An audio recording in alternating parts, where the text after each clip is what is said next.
മാന്യ സ്നേഹിതർക്ക് സ്നേഹവന്ദനങ്ങൾ. റാന്നിക്കടുത്തുള്ള ഒരു പെന്തക്കോസ്ത് സഭയിൽ കഴിഞ്ഞ ദിവസത്തിൽ ഉണ്ടായ ഉന്തും തള്ളലും തല്ലും ഇന്ന് സോഷ്യൽ മീഡിയയിൽ പ്രചരിച്ചുകൊണ്ടിരിക്കുകയാണ്. അതിനെ ന്യായീകരിച്ചുകൊണ്ട് ന്യായങ്ങളുമായി വന്നവരും തെറ്റായിപ്പോയി എന്ന് പറഞ്ഞു വന്നവരും ഒക്കെ ഒത്തിരി പേരുണ്ട്. കാരണം നമ്മൾ സമൂഹം വ്യത്യസ്തരാണതുകൊണ്ട് നമുക്ക് വ്യത്യസ്ത അഭിപ്രായങ്ങളുണ്ട്. അവകൾ ഉന്നയിക്കുന്നതിൽ തെറ്റുമില്ല. എന്നാൽ ഈ സഭയിൽ ഇത്ര അധികം എന്ന് പറഞ്ഞാൽ സഹോദരിമാരടക്കം അടിക്കാൻ മുൻപിൽ നിൽക്കുന്ന ഒരു രംഗമാണ് നമ്മൾ കാണുന്നത്. ആ അടിയും ബഹളവും ഒച്ചപ്പാടും അതിനിടയിൽ കൊച്ചുങ്ങളുടെ കരച്ചിലും ഒക്കെ ഇങ്ങനെ കേൾക്കാം. ഇതൊരു ചർച്ചക്കോട് ചർച്ചിൽ നടന്നു എന്നാണ് പൊതുവിൽ നമ്മൾ മനസ്സിലാക്കുന്നത്. ഇറച്ചി കൊടുത്തതിനോടുള്ള ബന്ധത്തിൽ നടന്നു എന്നും കേൾക്കുന്നു. എന്തൊക്കെയാണെന്നൊന്നും എനിക്കറിയില്ല. ഏതായാലും അടി നടന്നു എന്നുള്ളത് വാസ്തവമാണ്. പെന്തക്കോസ്ത് സഭയിൽ ഇത്തരത്തിൽ അടി നടന്നത് കൊണ്ടാണ് ആൾക്കാർ മൂക്കത്ത് കൈവച്ച് അതെന്തുകൊണ്ട് അവിടെ നടന്നു എന്ന് ഇങ്ങനെ ചിന്തിക്കുന്നത്. കാരണം പെന്തക്കോസ്ത് സഭയിൽ ഇത്തരത്തിൽ അടി നടക്കാൻ പാടില്ല എന്നൊരു അലിഖിത നിയമമോ മറ്റെവിടെയെങ്കിലും നടന്നാൽ ആരും അതിന് ചോദ്യം ചെയ്യാറില്ല. ഓർത്തഡോക്സിലോ CSIയിലോ കാത്തലിക്കിലോ ഒക്കെ നടന്നാൽ ആരും അങ്ങനെ അധികം ശ്രദ്ധിക്കാറില്ല. കാരണം അവരെ നാമധേയ ക്രൈസ്തവരായിട്ടാണ് പറയുന്നത്.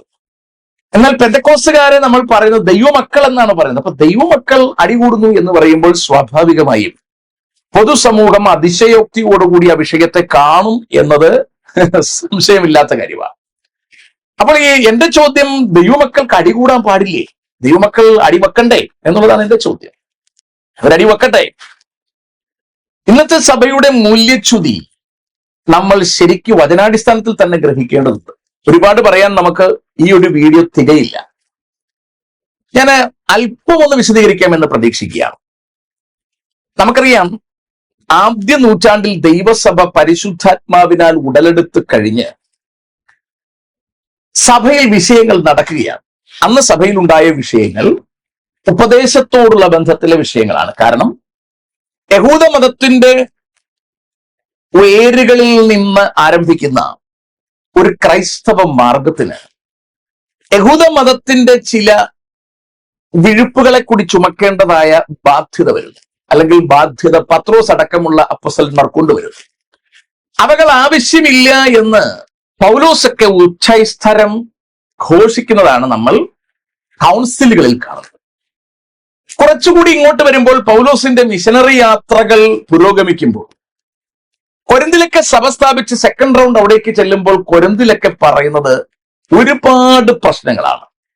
അവകളൊന്നും തന്നെ യഹൂദമതവുമായി ബന്ധപ്പെട്ട പ്രശ്നങ്ങളല്ലാത്താനും. യഹൂദമതത്തിൽ നിന്ന് കൃപയിലേക്ക് വന്നവരുണ്ട്, ജാതികളിൽ നിന്ന് കൃപയിലേക്ക് വന്നവരുണ്ട്. ഇതിൽ പലയിടത്തും ഇവർ നേരത്തെ അനുഗമിച്ചു വന്നിരുന്ന മതങ്ങളുടെ ഒരു ഭാഗം ഇവരിൽ നിന്ന് അടർന്നു മാറാതെ നിലനിന്നിരുന്നു എന്ന് വേണം മനസ്സിലാക്കാൻ. അവകളുടെ കുറെ ഉപദേശങ്ങളും അവകളുടെ കുറെ ആചാരങ്ങളും ഒക്കെ ഇവരെ പിന്തുടർന്നിരുന്നു. അവകൾ പിൽക്കാലത്ത് ക്രൈസ്തവവൽക്കരിക്കാനുള്ള ശ്രമം നടക്കുമ്പോഴാണ് അപ്പോസ്തലന്റെ കൃത്യമായി ഇടപെടലുകൾ നടക്കുന്നത്. ആ ഇടപെടലിനോടുള്ള ബന്ധത്തിലാണ് നമുക്ക് പൗലോസിൽ നിന്ന് ഇത്രയധികം ലേഖനങ്ങൾ ലഭ്യമാകുന്നത്. അവകൾ ഒരു അനുഗ്രഹം തന്നെയാണ്. എന്നാൽ നമ്മൾ ഇന്ന് ഇവിടത്ത് നിൽക്കുമ്പോൾ നമുക്ക് ഏറെക്കുറെയുള്ള പ്രശ്നങ്ങളുടെ പരിഹാര മാർഗം നമുക്ക് ബൈബിളിനകത്തുണ്ട്. പൗലോസ് അന്ന് ഫേസ് ചെയ്തിരുന്ന പ്രശ്നങ്ങളിൽ മിക്കവയും ഇന്ന് ആ രീതിയിൽ അല്ലെങ്കിൽ മറ്റൊരു രീതിയിൽ നമ്മൾ ഫേസ് ചെയ്യേണ്ടി വരുന്നു എന്നുള്ളത് സത്യം തന്നെയാണ്. അതുകൊണ്ട് തന്നെ ഈ പ്രശ്നങ്ങളെ ഫേസ് ചെയ്യാനുള്ള, ഇതിനെ തരണം ചെയ്യാനുള്ള സംവിധാനങ്ങളും നമ്മുടെ ഇടയിൽ തന്നെയുണ്ട്. അപ്പോൾ ഇവകളെ നമ്മൾ എങ്ങനെ ക്രമീകരിക്കും എന്നുള്ളതാണ് വളരെ ഗൗരവമേറിയ കാര്യം. ഞാൻ ഓർപ്പിച്ചു, ആദ്യ നൂറ്റാണ്ടിലെ സഭയിൽ തന്നെ ഇമാതിരി പ്രശ്നങ്ങൾ ഉണ്ടായിരുന്നു. ഞാൻ ഇപ്പോഴത്തെ കാര്യങ്ങൾ പിന്നെ സംസാരിക്കാം. ഞാൻ ആദ്യ നൂറ്റാണ്ടിലെ സഭയിലെ കാര്യം ഒന്ന് ഓർപ്പിച്ചേച്ച് പെട്ടെന്ന് ഇങ്ങോട്ട് വന്നേക്കാം. ഈ അടി നടന്നതിൽ പ്രശ്നമുണ്ടോ എന്ന് ചോദിച്ചാൽ എനിക്ക് യാതൊരു പ്രശ്നവും കാണുന്നില്ല. അടി നടക്കാത്ത കുറെ സഭകൾ ഇവിടെ ഉണ്ട് എന്ന് പറഞ്ഞ് അവകൾ മെച്ചമാണെന്നും ആരും കരുതണ്ട. ചിലവകളിൽ അടി കണ്ടിരിക്കുന്നു. അത് തീരെ കഴിവ് കുറഞ്ഞ പാപികളാണ്. നല്ല കഴിവുള്ള പാപികൾ തമ്മിലടിക്കാതെയും തമ്മിൽ ചീത്ത പറയാതെയും വളരെ ക്രിസ്തുവിനോട് അകന്നു തന്നെ ഇന്നും തുടരുന്നു എന്നതിന് സംശയം വേണ്ട. നമ്മളിപ്പോ കണ്ടത് വിശ്വാസികളുടെ പ്രശ്നമാണ്. കുമ്പനാട് ഇലക്ഷൻ നടക്കുമ്പോൾ നമുക്കറിയാം, പാസ്റ്റർമാർ തമ്മിൽ അടി കൂടുന്നു. ഇത്ര ഒന്നും വേണ്ട. ഇതിന്റെ നടത്തിപ്പുകാർ, മെയിൻ ടീമുകളും താഴോട്ടുള്ളവരും തമ്മിൽ ഒരുപാട് ഭിന്നാഭിപ്രായങ്ങളും യാതൊരു ബന്ധവുമില്ലാത്ത നിലയിൽ ജീവിക്കുന്നതും നമുക്ക് കാണാൻ കഴിയും. അവരുടെ മക്കൾക്ക് ഫീസ് അടയ്ക്കാൻ വേണ്ടിയും വീടിന്റെ ലോൺ അടയ്ക്കാൻ വേണ്ടിയിട്ടും അവർ ഈ സഭകളിൽ ഉൾപ്പെട്ടു നിന്ന് മുൻപിലേക്ക് പോകുന്നു എന്നല്ലാതെ ക്രിസ്തുവുമായിട്ട് ഇവർക്ക് ബന്ധമുണ്ടോ എന്ന് സ്വയപരിശോധന നടത്തേണ്ടത് അത്യന്താപേക്ഷിതമാണ്. ക്രിസ്തുവുമായി ബന്ധമില്ലാതെ ഒരു സഭയുടെ ഭാഗമായി നമ്മൾ നിൽക്കുന്നത് കൊണ്ട് ഞാൻ നേരത്തെ ഉദ്ധരിച്ചതുപോലെ വീടിന്റെ ലോൺ അടയ്ക്കാനും കുട്ടികളുടെ ട്യൂഷൻ ഫീസ് അടയ്ക്കാനും കാർ എടുത്തിട്ടുണ്ടെങ്കിൽ അതിന്റെ ലോൺ അടയ്ക്കാനും പിന്നെ റേഷൻ അരി മേടിക്കാനും ഉള്ള കാര്യം നടക്കുമെന്നല്ലാതെ ഇത് ഭാവിക്ക് ഗുണപ്പെട്ടതല്ല എന്നുള്ളത് പരമയാഥാർത്ഥ്യമാണ്. അവിടെയാണ് പിശാചിന് ഇതിനെക്കുറിച്ച് ടെൻഷൻ ഇല്ല എന്ന് നമ്മൾ പറയുന്നതിന്റെ കാരണം. നമ്മൾ കൊരിന്ത് സഭ നോക്കിയാൽ, ആദ്യ നൂറ്റാണ്ടിൽ തന്നെ കൊരിന്ത് സഭയെ നമ്മൾ പരിശോധിച്ചാൽ വളരെ സങ്കീർണമാകുന്ന പ്രശ്നങ്ങളാണ് പൗലോസ് കൊരിന്ത് ലേഖനങ്ങളിലൂടെ ആ സഭയോട് സംസാരിക്കുന്നത്. അതിൽ പ്രധാനപ്പെട്ട ഒന്ന് അവരുടെ ഇടയിൽ ഉണ്ടായിരുന്ന ഭിന്നത തന്നെയാണ് ഫാക്ഷനിസം അല്ലെങ്കിൽ ഡിവിഷൻസ് തന്നെയാണ്. ഞങ്ങൾ പൗലോസിന്റെ പക്ഷക്കാരൻ, ഞങ്ങൾ കേഫാവിന്റെ പക്ഷക്കാരൻ, ഞങ്ങൾ അപ്പൊല്ലോസിന്റെ പക്ഷക്കാരൻ എന്നിങ്ങനെ അതിനകത്ത് ഭയങ്കര ഭിന്നതയാണ്. ഇതിന്ന് ഇത്രയും സംഘടനകൾ ഉണ്ടാകാൻ തന്നെ കാരണം ഈ ഭിന്നതയാണ്. ഭിന്നതയുള്ളവരെ കുറിച്ച് പൗലോസ് പറയുന്നത്, നിങ്ങൾ ശേഷം മനുഷ്യരെ പോലെയുള്ളവരല്ലയോ, നിങ്ങൾ സാധാരണക്കാരല്ലയോ, നിങ്ങൾ ജഡീകന്മാരല്ലയോ. പൗലോസിന്റെ കാലത്ത് കൊരിന്തിൽ ഒരു സഭയ്ക്കകത്ത് തന്നെ ഡിവിഷൻസ് ഉണ്ടായിരുന്നു എങ്കിൽ ഇന്ന് ഡിവിഷനുകൾ മാറി ഒരുപാട് സംഘടനകളായി തന്നെ വളർന്നിരിക്കുന്നു. ഇവർക്ക് തമ്മിൽ യാതൊരു ഐക്യവുമില്ല. ക്രിസ്തു മഹാപുരോഹിത പ്രാർത്ഥനയിൽ ഇങ്ങനെയാണ് പ്രാർത്ഥിക്കുന്നത്, കർത്താവേ, നമ്മൾ ഒന്നായിരിക്കുന്നത് പോലെ ഇവർ ഒന്നാകണം. ഇതൊരിക്കലും ഒന്നാകാൻ കഴിയില്ലാത്ത വിധം വ്യത്യസ്ത ധ്രുവത്തിലേക്ക് യാത്ര ചെയ്യുന്ന രണ്ട് സംഘടനകളായി തന്നെ ഇവിടെ മാറിയിരിക്കുന്നു എന്നുള്ളത് ഖേദകരമാണ്. ഉപദേശൈക്യം പലർക്കും ഉണ്ടെങ്കിൽ പോലും സംഘടിതമായി അവർ വൈരുദ്ധ്യ ശക്തികളായി ഇന്നും നിലനിൽക്കുന്നു എന്നുള്ളതും, വിശ്വാസികൾക്ക് പോലും തമ്മിൽ അടുത്തിടപഴകാൻ കഴിയില്ലാത്ത വിധം ഇതിനകത്തൊരു വലിയ ഡിവിഷൻ ഉണ്ടായിരിക്കുന്നു എന്നുള്ളതും ആദ്യ നൂറ്റാണ്ടിൽ അല്പമായി ഉണ്ടായിരുന്നത് പൗലോസ് അതിനെ ജഡത്തിന്റെ അല്ലെങ്കിൽ ജഡീകത്വത്തിന്റെ ലക്ഷണമായി പറയുന്നത് ഇന്ന് വളർന്ന് പന്തലിച്ച് വാനോളം ഉയർന്നു നിൽക്കുന്നതാണ് നമുക്ക് കാണാൻ കഴിയുന്നത്. ഇവകൾ ഇത്തരത്തിൽ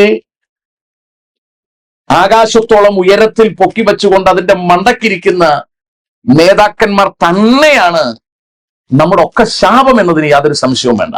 ആ നേതാക്കന്മാർ ഇപ്പോൾ രാഷ്ട്രീയത്തിൽ ഇറങ്ങിയിട്ട് ഈ കഴിഞ്ഞ 2026 ജനറൽ കൺവെൻഷനുകളിൽ നമുക്ക് MLA വേണമെന്ന് ഓരിയിടാൻ തുടങ്ങിയിരിക്കുന്നു. ഇതൊക്കെ നാശത്തിന്റെ പൂർത്തീകരണത്തിൽ നമ്മൾ എത്തിയിരിക്കുന്നു എന്നതിന്റെ തെളിവാണ്. അതുകൊണ്ട് സഭകളിൽ അടി നടക്കുന്നില്ല എന്നുള്ളത് മെച്ചമായിട്ടൊന്നും കാണണ്ട. സൗകര്യമില്ലാത്തത് കൊണ്ടോ ആരോഗ്യക്കുറവുള്ളത് കൊണ്ടോ ഇവന്മാർ അടിക്കുന്നില്ലെന്നേ ഉള്ളൂ. വൃണം അകത്ത് ചീഞ്ഞ് തന്നെയാണ് ഇപ്പോഴും ഇരിക്കുന്നത്. രണ്ടാമത്തത് സെക്സ്വൽ ഇമ്മൊറാലിറ്റിയാണ്. 1 കൊരിന്ത്യർ 5-6 അധ്യായങ്ങളൊക്കെ അതിനെക്കുറിച്ച് സംസാരിക്കുകയാണ്. അപ്പനും മകനും ഒരു ഭാര്യയെ വെച്ചുകൊണ്ടിരിക്കുന്ന തരത്തിലൊക്കെ കൊരിന്ത് സഭയിൽ പാപം വർദ്ധിച്ചിരിക്കുന്നു. ഇതും ആദ്യ നൂറ്റാണ്ടിൽ ഉണ്ടായിരുന്നതാണ്, ഇന്ന് കുറവല്ലാതെ ഉണ്ട് എന്നുള്ളതിന് സന്ദേഹമൊന്നും വേണ്ട. മറ്റൊന്ന്, വിശ്വാസികൾ തമ്മിലുള്ള പ്രശ്ന പരിഹാരത്തിനായി കോടതികളിൽ പോകുന്നതിനെ കുറിച്ചുള്ള പരാമർശമാണ്. ഇന്ന് വിശ്വാസികൾ തമ്മിലല്ല, സംഘടനകൾ തമ്മിൽ, നേതൃത്വവും വിശ്വാസികളും തമ്മിൽ, പാസ്റ്റേഴ്സും മേലാളന്മാരും തമ്മിൽ അടിയും ബഹളവും കേസുകളും 100 കണക്കിനാണ് കെട്ടിക്കിടക്കുന്നത്. ഇവകൾ ഒരിക്കലും ആശാസ്യമല്ല. 4-5 വാക്യങ്ങളിൽ ഒതുക്കിക്കൊണ്ട് നിങ്ങളുടെ ഇടയിൽ നിങ്ങളുടെ പ്രശ്നത്തിന് പരിഹാരം വരുത്തുവാൻ കഴിയുന്ന ജ്ഞാനമുള്ള ഒരുത്തനുമില്ലേ എന്ന ചോദ്യം ചോദിച്ചുകൊണ്ട് പൗലോസ് നിങ്ങളുടെ നിസ്സാരമായ കേസുകൾക്ക് വേണ്ടി കോടതി കയറരുതെന്ന് പരാമർശിച്ചു വെച്ചുപോയി. നാളുകൾ കഴിയുമ്പോൾ ഇന്നത്തെ സഭയുടെ അന്തരീക്ഷം കോടതിയിൽ നിന്ന് ഇറങ്ങാൻ നേരമില്ല എന്നുള്ളതാണ്. ഇലക്ഷനിൽ നിന്ന് ജയിച്ചു കഴിഞ്ഞാൽ പോലും അയാളെ തള്ളിയിടാൻ വേണ്ടി കോടതി ഞരങ്ങാൻ ഒരു മടിയും ഉളുമ്പുമില്ലാത്ത വൃത്തികെട്ട പാസ്റ്റേഴ്സിനെ കൊണ്ട് നിറഞ്ഞിരിക്കുന്നു നമ്മുടെ സമൂഹം. ഇവകൾ ശാപം തന്നെയാണ്. മറ്റൊന്ന്, ലോർഡ് സപ്പറിനെ അബ്യൂസ് ചെയ്യുന്നതാണ്. ലോർഡ് സപ്പറിനായി അവർ വരുമ്പോൾ എല്ലാവരും ആഹാരം കൊണ്ടുവരുമായിരുന്നു എന്നും, എല്ലാവരും ആഹാരം കഴിക്കുന്നതിനിടയിൽ കാശുകാരന്റെ പ്രൗഢി കാണിക്കുന്നു എന്നും, കാശുകാരന്റെ പ്രൗഢി ഒരറ്റത്ത് കാണിക്കുമ്പോൾ മററ്റത്ത് കാശില്ലാത്തവൻ ചമ്മന്തിയും കൂട്ടി കഴിച്ചുകൊണ്ടിരിക്കുന്നു.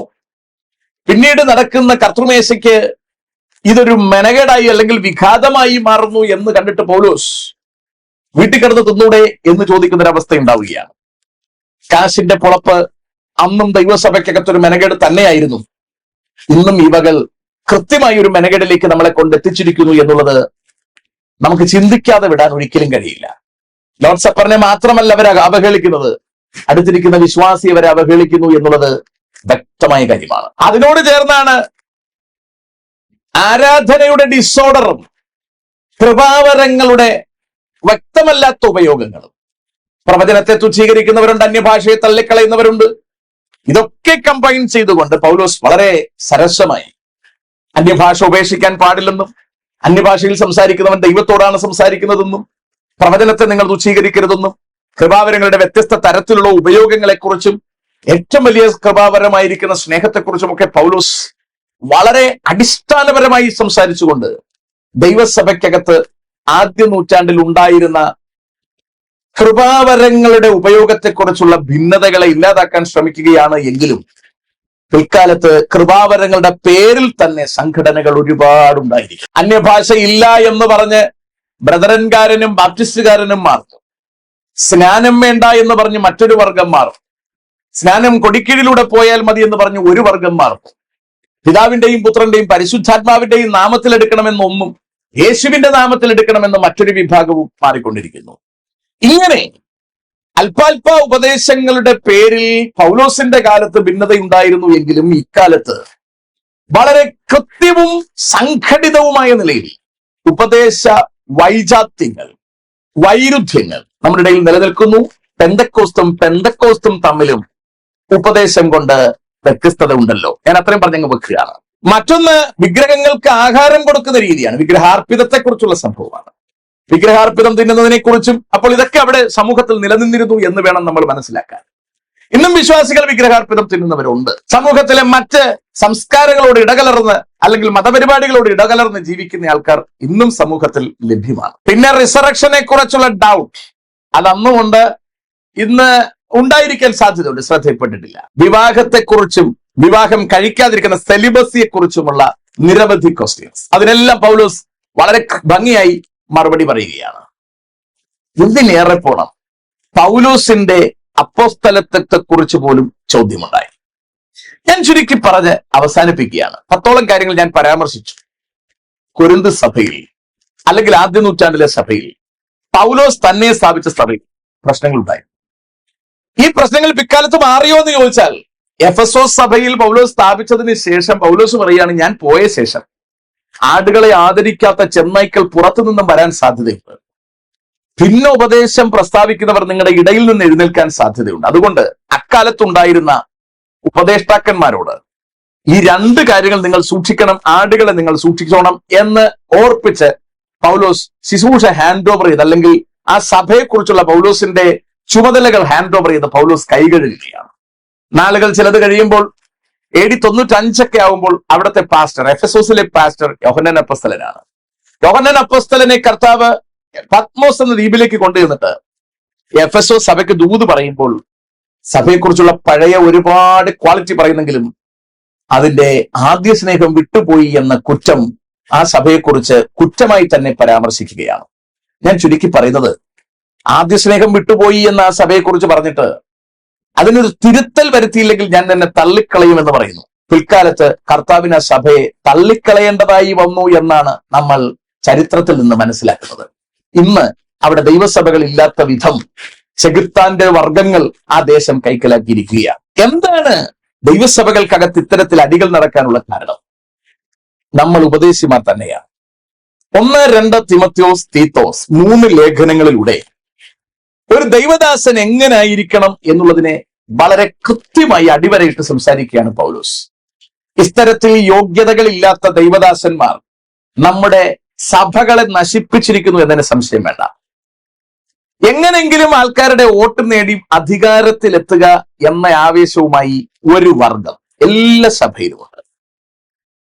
ആർക്കെങ്കിലും വോട്ട് കൊടുത്ത് ആരുടെങ്കിലും കാല് നക്കി അവരുടെ കയ്യിൽ നിന്ന് നല്ല സഭയൊപ്പിക്കുകയോ എന്തെങ്കിലുമൊക്കെ സാധനങ്ങൾ ഒപ്പിച്ചെടുക്കുകയോ ചെയ്യാൻ വേണ്ടി പഴയ അപ്പച്ചന്മാരുടെ ഭാഷയിൽ എലനക്കിപ്പട്ടിയുടെ ചിറുനക്കിപ്പട്ടിയുമായി കുറച്ച് താഴെ 2nd ഗ്രേഡ് ഉപദേഷ്ടാക്കന്മാർ.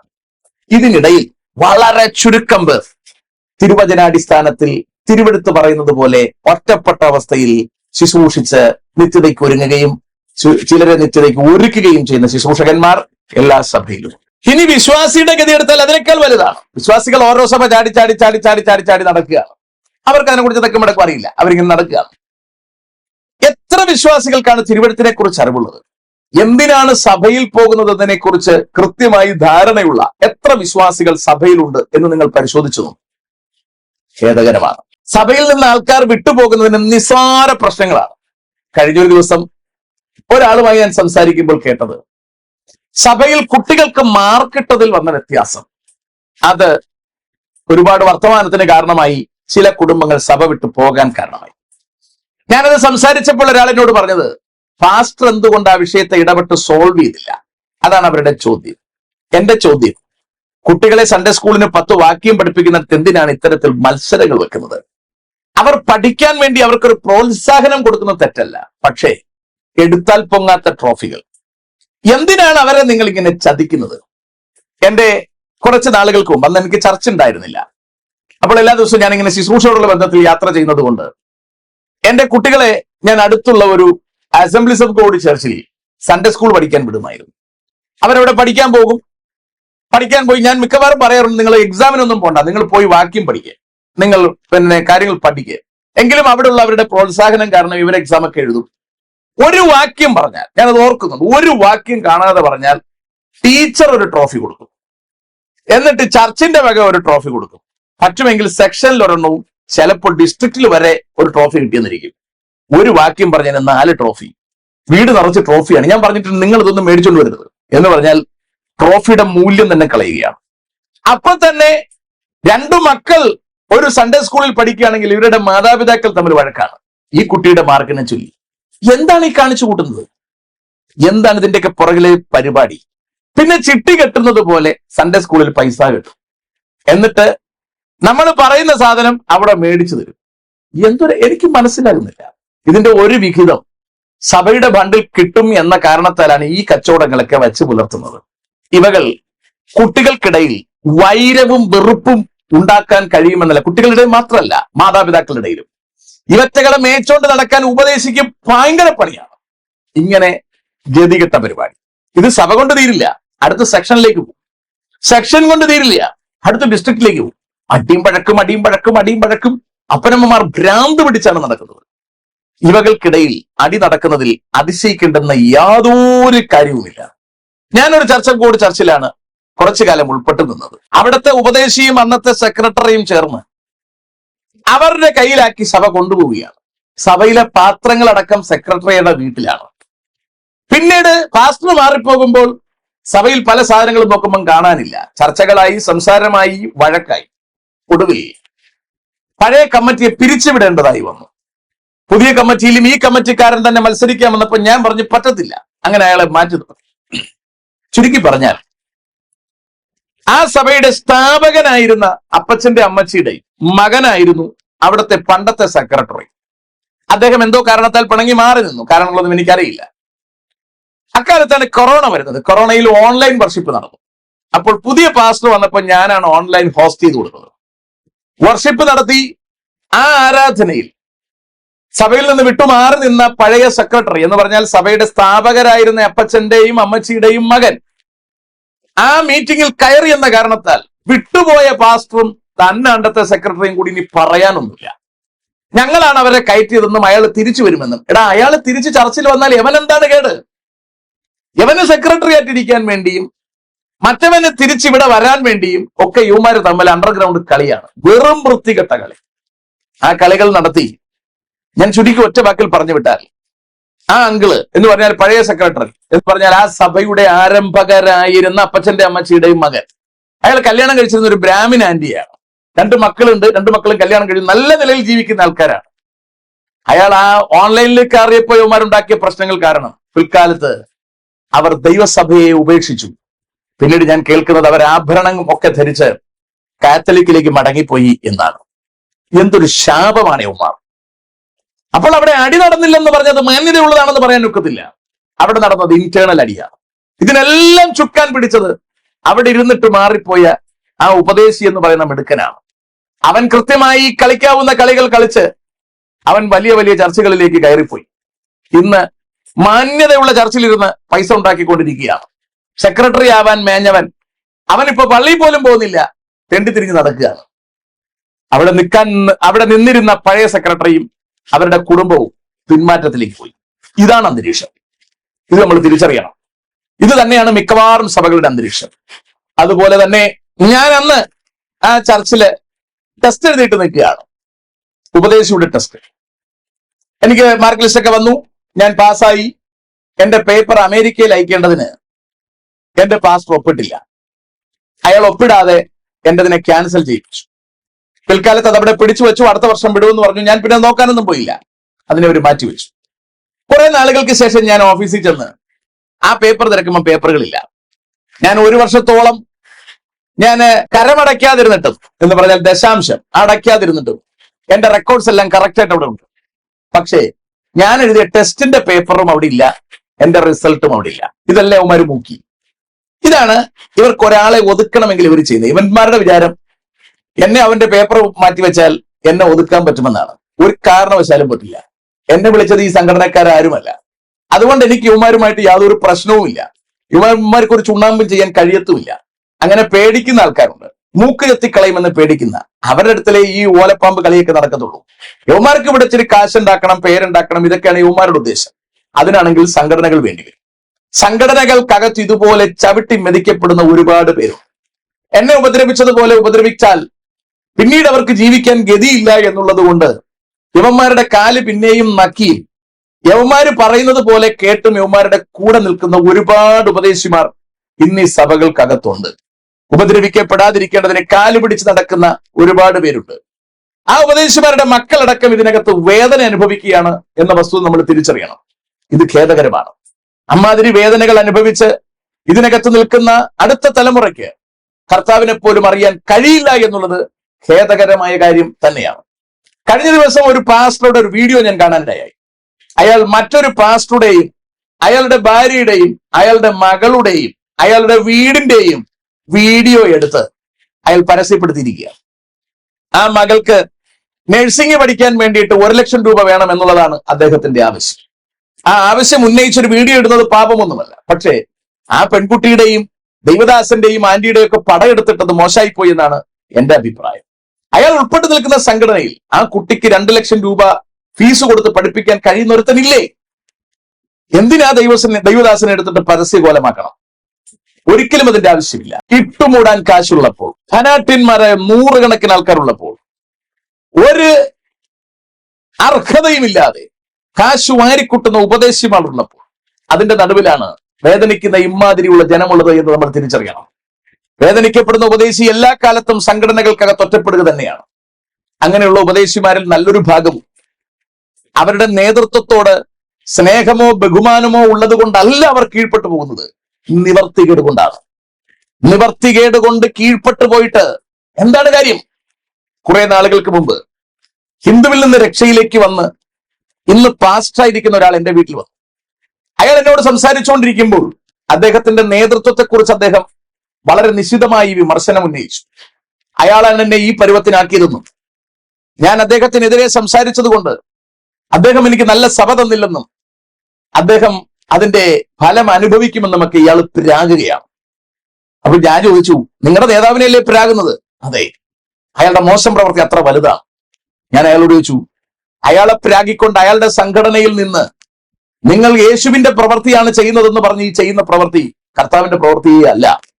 ഇത് സുവിശേഷീകരണമേ അല്ല. ഇതിന് കർത്താവുമായിട്ടോ ദൈവസഭയുമായിട്ടോ യാതൊരു ബന്ധവുമില്ല. നിങ്ങളുടെ പിള്ളേർക്ക് ഫീസ് അടയ്ക്കാൻ വേണ്ടി നിങ്ങൾ എടുക്കുന്ന ഒരു റിസ്ക് മാത്രമാണിത്. അവരുടെ മേലാളനെ കാണുമ്പോൾ തൊട്ടു തൊഴുത് അയാൾ നിൽക്കും. അകമേ കടിച്ചു കീറുന്ന ചെന്നായാണ്. ഇവിടെ എല്ലാം പിശാചിന് തന്നെയാണ് സുഹൃത്തുക്കളെ നേട്ടം. റാന്നിയിൽ ഒരു സഭയിൽ ആണും പെണ്ണും കൂട്ടത്തല്ല് നടത്തുന്നത് നമ്മൾ കണ്ടതാണ്. അത് ബലഹീനരായ വിശ്വാസികളുടെ പ്രകടനമാണ്. എന്നാൽ ബലമുള്ള വിശ്വാസി, പാപത്തിൽ നല്ല പാകമുള്ള വിശ്വാസി, അവൻ കൃത്യമായി മുഖം മൂടി അണിഞ്ഞ് അവൻ കൃത്യമായി എല്ലാ പരിപാടികളും ചെയ്യും. ആരും അറിയില്ല താനും. അവൻ ഇത് ചെയ്യാനുള്ള കപ്പാസിറ്റി ഉണ്ട്. അതുകൊണ്ട് അവൻ വിശുദ്ധനാണെന്ന് നിങ്ങൾ തെറ്റിദ്ധരിക്കരുത്. നാം ഇന്ന് കണ്ടുവരുന്ന തല്ലില്ലാത്ത സഭകൾ നല്ല സഭകളാണെന്നും നിങ്ങൾ കരുതരുത്. എത്രയിടത്ത് വചനധ്യാനമുണ്ട്, എത്രയിടത്ത് നിത്യതയ്ക്ക് പോകാനുള്ള ഒരുക്കമുണ്ട്, എത്രയിടത്ത് തലമുറകളെ ഒരുക്കിക്കൊണ്ടുവരുന്നുണ്ട്, എത്രയിടത്ത് പരിശുദ്ധാത്മാവിന്റെ കൃപാവരങ്ങൾ കൃത്യമായി ആക്ടിവേറ്റ് ആകുന്നുണ്ട്, എത്രയിടത്ത് യേശുക്രിസ്തു പ്രാർത്ഥിച്ച പ്രാർത്ഥന പോലെ നടപ്പിലാകുന്നുണ്ട്. പിതാവേ, നമ്മൾ ഒന്നായിരിക്കുന്നത് പോലെ ഇവർ തമ്മിൽ ഒന്നാകണം. നമ്മൾ ഒന്നാകുന്നില്ലെങ്കിൽ നമ്മൾ നന്നാകുന്നില്ലെന്നർത്ഥം. നമ്മൾ നന്നാകുന്നില്ലെങ്കിൽ പിശാചിനൊരു നഷ്ടവുമില്ലെന്നർത്ഥം. പിശാചിന് നഷ്ടമില്ലെങ്കിൽ കർത്താവ് വില കൊടുത്തതിൽ നഷ്ടം സംഭവിച്ചു എന്നർത്ഥം. മാന്യ സുഹൃത്തുക്കളെ, ഇത്ര വലിയ രക്ഷയെ ഗണ്യമാക്കാതെ ഓടാൻ ശ്രമിക്കരുത്. അവിടെ അടി നടക്കുന്നെങ്കിൽ നമുക്കെന്ത് എന്ന് ചോദിച്ചിരിക്കുകയല്ല വേണ്ടത്. നമ്മൾ അടിക്കാതിരിക്കുന്നത് വലിയ പുണ്യപ്രവൃത്തി കൊണ്ടല്ല എന്ന വസ്തുത തിരിച്ചറിയണം. ഈ പോക്ക് അപകടത്തിലേക്കാണെന്ന വസ്തുത തിരിച്ചറിയണം.